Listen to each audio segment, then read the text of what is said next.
Short है reference.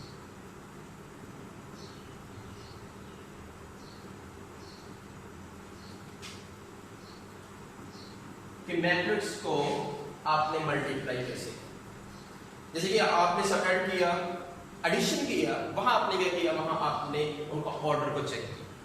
यहां आप कैसे करेंगे? मल्टीप्लाई करने का सबसे पहले जो प्रोसीजर होगा वो ये होगा कि फर्स्ट कॉलम, यहां भी दो मैट्रिक्स आपके पास होंगे, दोनों को आपने मल्टीप्लाई करना है। फर्स्ट नंबर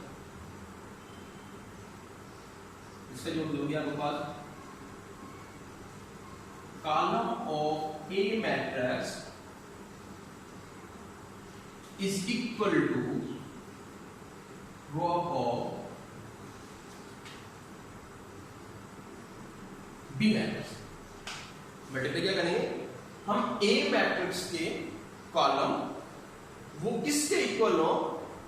B मैट्रिक्स की रो के। अगर ये दोनों इक्वल आपके पास आ जाते हैं तो हम उन दोनों क्या करेंगे? मल्टीप्लाई कर सकते। अदरवाइज हम दोनों को मल्टीप्लाई नहीं कर सकते। मैं आपको एग्जांपल देता हूं इसकी। ये जो आपके पास रूल है, ये रूल याद रखने, कभी भी आपको मल्टीप्लाई करने में कोई प्रॉब्लम नहीं होगी कि कौन कौन से मैट्रिक्स को हम मल्टीप्लाई कर सकते हैं। क्या हमारे पास है? हम ए मैट्रिक्स के कॉलम को बी मैट्रिक्स के रो को, दोनों को अगर हम इक्वल कर लेते हैं तो हमारे पास हम उनको मल्टीप्लाई कर सकते हैं। लेट्स सपोज मेरे पास एक मैट्रिक्स है ए 2 4 6 3, एक मेरे पास मैट्रिक्स है बी, वो क्या है 3 4। अक्सर स्टूडेंट को यहाँ पे कंफ्यूजन बहुत होती है। आप चेक करें, मैंने यहाँ पे जो रूल बताया वो ये है कि ए मैट्रिक्स के कॉलम और बी मैट्रिक्स की रो अगर दोनों इक्वल होंगे हम क्या करेंगे? हम उसको मल्टीप्लाई कर सकते हैं। अब यहाँ क्या करते हैं? इस मैट्रिक्स की कॉलम आपके पास कितने हैं? 1 2। कितने कॉलम आपके पास? 2 कॉलम आपके पास है। और बी मैट्रिक्स की रो आपके पास कितनी? 2 रो, 1 2। इट्स मीन ये फार्मूला जो आपका ब्लेंड कर रहा है, हमने यही बात की है। ए मैट्रिक्स के कॉलम वो कितने हैं आपके पास? 2। बी मैट्रिक्स की रो वो आपके पास कितनी है? 2। अगर ये दोनों इक्वल है तो हम इन दोनों को क्या करेंगे? मल्टीप्लाई कर सकते हैं। इसको चेक करते हैं, दोनों को मल्टीप्लाई करते हैं। A B 2 4 6 3 3। मल्टीप्लाई प्रोसीजर क्या होता है? फर्स्ट रो को सेकंड मैट्रिक्स के फर्स्ट कॉलम से अपने मल्टीप्लाई करें। क्या प्रोसीजर होगा? फर्स्ट रो को, इट्स मीन फर्स्ट रो आपके पास है, इसको सेकंड कॉलम के फर्स्ट कॉलम से, आप सेकंड मैट्रिक्स के फर्स्ट कॉलम से अपने क्या करना है? मल्टीप्लाई करें। ठीक है? 2 मल्टीप्लाई 3, इधर फर्स्ट, इधर भी आपके पास क्या आ गया? फर्स्ट। 2 मल्टीप्लाई में देन प्लस साइन जो आपके पास आएगा वो पॉजिटिव हमेशा होगा। 4 मल्टीप्लाई 4। फिर unit second row first column 6, इधर से फर्स्ट एलिमेंट 6 और सेकंड मैट्रिक्स से first element 3। Positive sign, second element 3 और सेकंड वो आपके पास क्या आ जाएगा? 4 एलिमेंट्स। मल्टीप्लाई करते हैं तो ये मेरे पास आ जाएगा 6 प्लस 16, 6 प्लस 3 18, 3 प्लस 4 12। इसका रिजल्ट आपके पास क्या आ जाएगा? इसका A B is equal to 6 plus 16 22 and 18 plus 12 is equal to 30। और ये उसका क्या आएगा? रिजल्ट। अभी आपने ए और बी को मल्टीप्लाई, अगर आप कहते हैं बी को ए से मल्टीप्लाई करते हैं, चलिए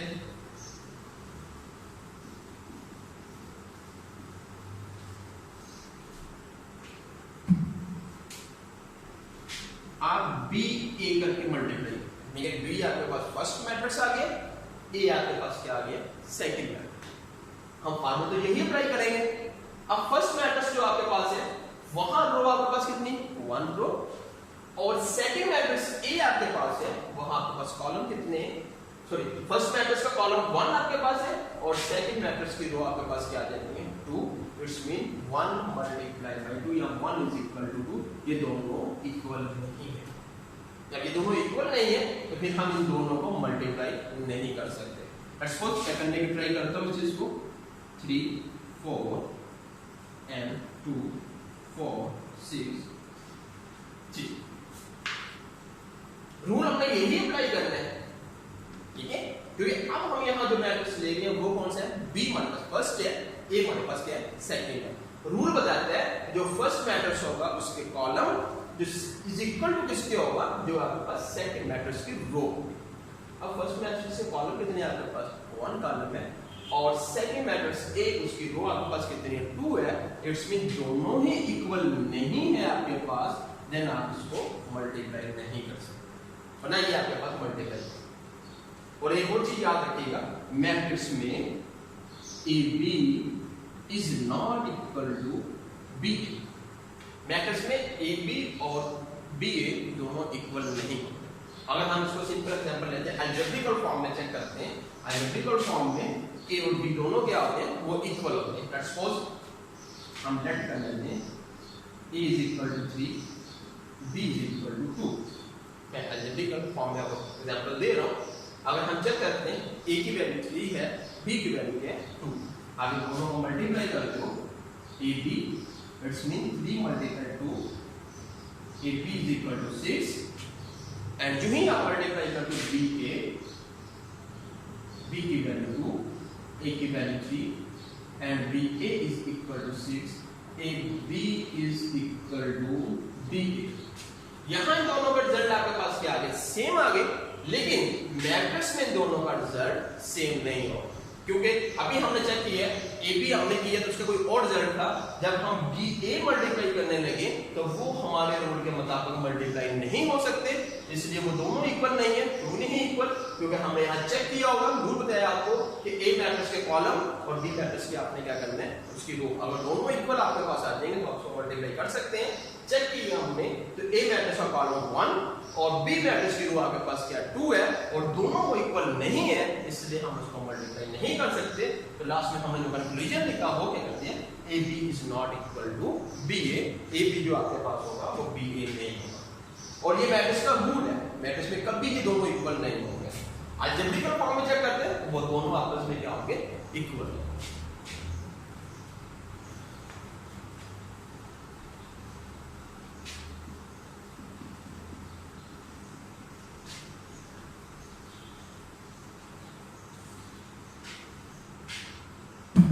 नेक्स्ट मूव करते हैं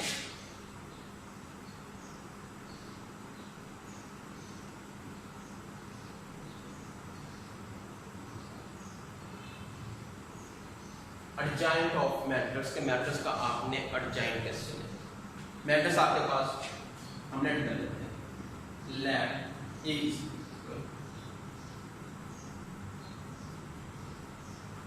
जी मेरे पास मैट्रिक्स है, हम उसका एडजॉइंट नहीं लेंगे, एडजॉइंट डिटरमिनेंट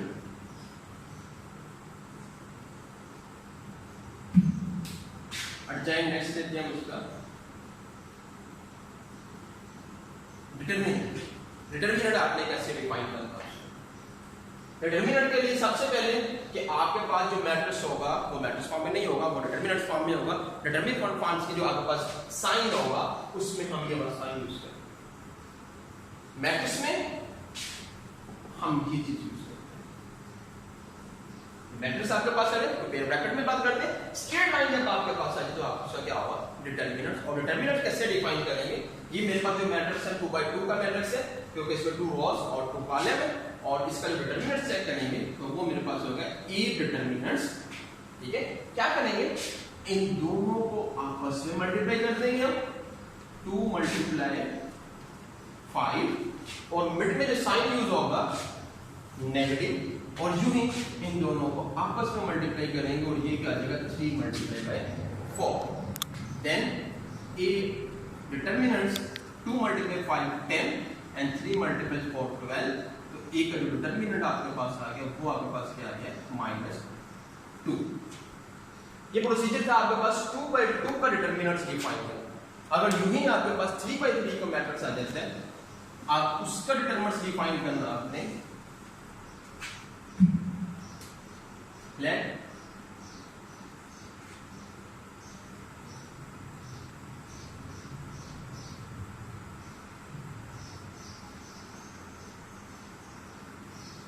3/3 का मैट्रिक्स आपके पास है।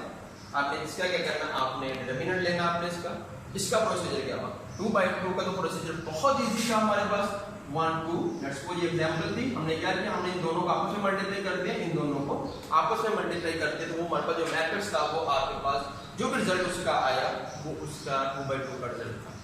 अब हमने चेक करना है 3/3 का मैट्रिक्स आपके पास है, उसका आपने डिटरमिनेंट्स डिफाइन करना।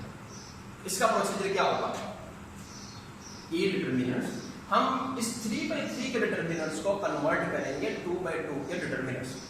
कैसे करेंगे हम, सबसे पहले हम उसका फर्स्ट एलिमेंट वो आपके पास क्या 2 है, हम वो फर्स्ट एलिमेंट और साथ उसका मैट्रिक्स क्या करेंगे, इसी में हम उसकी फर्स्ट रो जो आपने एलिमेंट चूज किया है उसी की रो को और उसी के कॉलम को आपने स्किप कर देना है, बाकी जो एलिमेंट्स आपके पास बच जाएंगे वो आपने काउंट कर लेने, तो वो आपने यहाँ पे राइट करने, तो वो आपके पास क्या होगा 2/2 के मैट्रिक्स में कन्वर्ट हो गया। अब यहाँ पे चेक करते हैं, ये आपके पास आपने एलिमेंट फर्स्ट लिया, यहाँ इसकी रो ये आपके पास और कॉलम ये आपके पास, यहाँ पर इसको स्किप करेंगे तो पीछे जो आपका एलिमेंट है वो है 1 2 4 3। फर्स्ट साइन आपका पॉजिटिव है, तो सेकंड जो आपने साइन लगाना वो आपके पास नेगेटिव है। ये रूल है डिटरमिनेंट्स का कि हमेशा जो फर्स्ट साइन आपके पास पॉजिटिव और सेकंड साइन जो आपके पास होगा वो क्या होगा, नेगेटिव होगा। और यूं ही फिर आपने सेकंड एलिमेंट चूज कर लेना। सेकंड एलिमेंट आपके पास 3,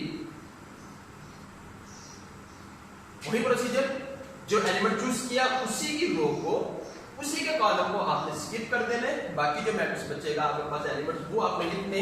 अब ये रो और ये कॉलम आपने क्या किया, स्किप किया, बाकी जो एलिमेंट्स वो आपके पास आ गए 0 5 2 3। वही procedure, first element positive, second sign negative, third जो साइन आपने यूज करना वो आपके पास कौन सा होगा, फिर पॉजिटिव साइन आपके पास आ जाएगा। फर्स्ट एलिमेंट चूज किया, सेकंड एलिमेंट चूज किया, अब आप उसका थर्ड एलिमेंट चूज करेंगे। थर्ड एलिमेंट देखते हैं वो मेरे पास कौन से 4, वही प्रोसीजर आपके पास कि आपने क्या करना है, उसी की रो को उसी के कॉलम को आपने स्किप कर देना है, बाकी आपने एलिमेंट्स लिख लेने, वो कौन से हैं 0 1 5 4। अब चेक करते हैं 3/3 का डिटरमिनेंट था मेरे पास, या 3/3 का मैट्रिक्स था, हमने इसको कन्वर्ट कर दिया, किस फॉर्म में कन्वर्ट किया 2/2 के मैट्रिक्स को। अब सिंपल हम इसका डिटरमिनेंट ओपन करेंगे, जैसे आपने 2/2 का अभी ओपन किया है। क्या करेंगे, फर्स्ट एलिमेंट को इन दोनों को मल्टीप्लाई माइनस इन दोनों को मल्टीप्लाई -3, यूं ही इन दोनों को मल्टीप्लाई और इन दोनों को मल्टीप्लाई, क्योंकि ये हमारे पास 2/2 की फॉर्म में कन्वर्ट हो गए और हम इसको सिंपल सॉल्व करेंगे, जैसे 2/2 का डिटरमिनेंट आपने सॉल्व किया। यूं ही 0 को 4 से मल्टीप्लाई माइनस 1 को 5 से multiply, 2 into 3 1 3 4 2 8 minus 3 0 multiply 3 0 and 5 multiply 2 10 0 multiply 4 0 and minus 5। Next चलते हैं 2 into 3 minus 8 minus 5 minus 3 0 minus 10 minus 10 plus 4 0 minus 5 into minus 5 2 multiply -5। अब चेक कीजिए यहाँ पॉजिटिव साइन है और मल्टीप्लाई को किसी और नेगेटिव साइन से, देन पॉजिटिव मल्टीप्लाई जब नेगेटिव होगा साइन आपके पास negative, it's mean 10, and negative multiply negative sign से, माइनस से माइनस आपस में मल्टीप्लाई तो वो पॉजिटिव साइन में यूज हो जाएंगे, then 10 multiply 3 30 and plus minus फिर वो भी चीज 20 आपके पास। जो इसका रिजल्ट लिखने हैं आप ए डिटरमिनेंट्स का, वो क्या हो जाएगा -10 और -20, इट्स मीन -30 और +30 दोनों कैंसिल हो और एक का जो डिटरमिनेंट आपके पास आ जाएगा वो क्या हो जाएगा 0। तो ये प्रोसीजर आपके पास है 3/3 का डिटरमिनेंट है, उसका आपने डिटरमिनेंट ओपन किया, कैसे किया, उसको आपने कन्वर्ट किया 2/2 में, जब 2/2 में कन्वर्ट हो गया उसको आपने सिंपलीफाई सॉल्व कर नेक्स्ट हमारे पास है इनवर्स ऑफ मैट्रिक्स। ठीक है, हम क्या करेंगे, हम मैट्रिक्स का इनवर्स डिफाइन करेंगे। मेरे पास ये मैट्रिक्स है, डिस्पोज कर लिया 2 3 4 5 2 बाई 2 का मैट्रिक्स है। आपने क्या करना है, इसका इनवर्स डिफाइन करना। इट्स मीन इनवर्स a की पावर -1, ये चीज आपके पास क्या होगी, इनवर्स को शो करेगी कि आप a का इनवर्स डिफाइन कर देंगे। अब जब आप a का इनवर्स डिफाइन करेंगे, उसका जो फार्मूला आपके पास होगा बेटा वो होता है एडजॉइन a ओवर a का डिटरमिनेंट्स। क्या होगा, एडजॉइन a ओवर a का डिटरमिनेंट्स आपके पास इसका फार्मूला होगा। डिटरमिनेंट्स हम इसका सिंपली डिफाइन करेंगे जैसे अभी आपने पीछे डिफाइन किया है, और एडजॉइन सबसे पहले डिफाइन करेंगे। एडजॉइन 2 3 4 5, क्योंकि हमने ए मैट्रिक्स का एडजॉइन डिफाइन करना है। एडजॉइन ऑफ ए, ये आपके पास ये मैट्रिक्स आ गया। कैसे डिफाइन करेंगे, इन दो वैल्यू को आपस में रिप्लेस कर देंगे। ठीक है, क्या करेंगे, एडजॉइन डिफाइन करने के लिए इन दोनों को आपस में रिप्लेस कर देंगे। इट्स मीन 5 2, और जो ही इन दोनों के हम साइन चेंज कर देंगे। अगर पॉजिटिव है तो वो नेगेटिव हो जाएगा, अगर नेगेटिव है तो वो आपके पास क्या आ जाएगा, पॉजिटिव आ जाएगा। तो वो आपके पास क्या आ जाएगा, एडजॉइंट आ जाएगा। इट्स मीन ये पॉजिटिव 3 है, ये क्या आपके पास नेगेटिव 3, ये पॉजिटिव 4 है, ये आपके पास क्या आ गया, नेगेटिव 4, और ये आपके पास उसका एडजॉइंट आ गया, एडजॉइंट ऑफ ए। इसके बाद आपने उसका मोड डिफाइन करना है मैट्रिक्स का, इसमें डिटरमिनेंट्स डिफाइन करना है। तो वो आपके पास सिंपल ए डिटरमिनेंट्स 2 3 4 5, डिटरमिनेंट्स का वही प्रोसीजर आपके पास होगा। ए डिटरमिनेंट इज इक्वल टू इन दोनों को आपस में मल्टीप्लाई, इन दोनों को आपस में, और ये क्या देगा 10 माइनस 12 इज इक्वल टू -2। ठीक है, फार्मूला जो अपन इनवर्स का था वो था इनवर्स एडजॉइन ए ओवर ए का डिटरमिनेंट्स।